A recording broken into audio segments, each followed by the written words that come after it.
Comment épargner judicieusement quand on est salarié?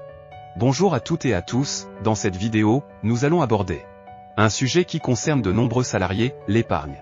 Comment épargner efficacement lorsque l'on est salarié et quels sont les bénéfices à en tirer? C'est ce que nous allons voir ensemble. Partie 1, définition pratique de l'épargne.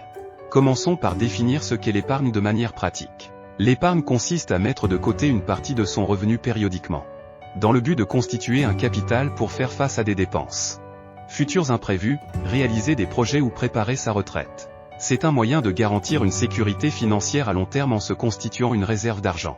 Partie 2, les types d'épargne. Il existe plusieurs types d'épargne, parmi lesquels vous pouvez choisir en tant que salarié. Voici quelques-uns des plus courants. 1. L'épargne traditionnelle. Il s'agit de mettre de l'argent de côté dans un compte épargne classique, généralement dans une banque. C'est une méthode simple et sécurisée. Compte d'épargne à taux d'intérêt élevé. Certains comptes d'épargne proposent un taux d'intérêt plus attractif, ce qui permet de faire fructifier son argent plus rapidement. 3. L'épargne retraite. Il est essentiel de penser à sa retraite dès que possible. Les plans d'épargne retraite peuvent être mis en place par l'employeur ou par vous-même, et vous permettent de bénéficier de certains avantages fiscaux. Partie 3, les avantages de l'épargne. Pourquoi est-il important d'épargner? Les avantages de l'épargne pour les salariés sont nombreux.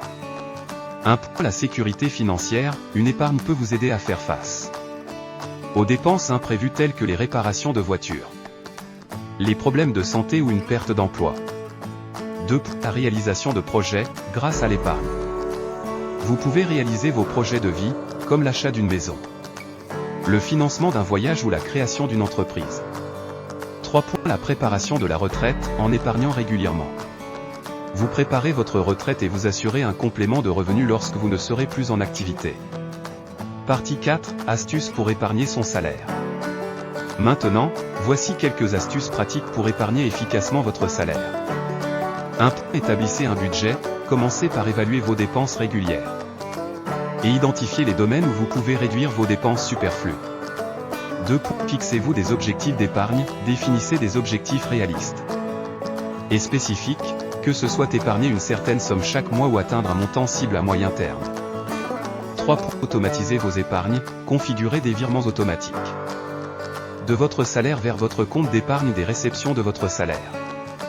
4. Évitez les tentations. Éloignez-vous des achats impulsifs en résistant à la tentation d'acheter des biens inutiles.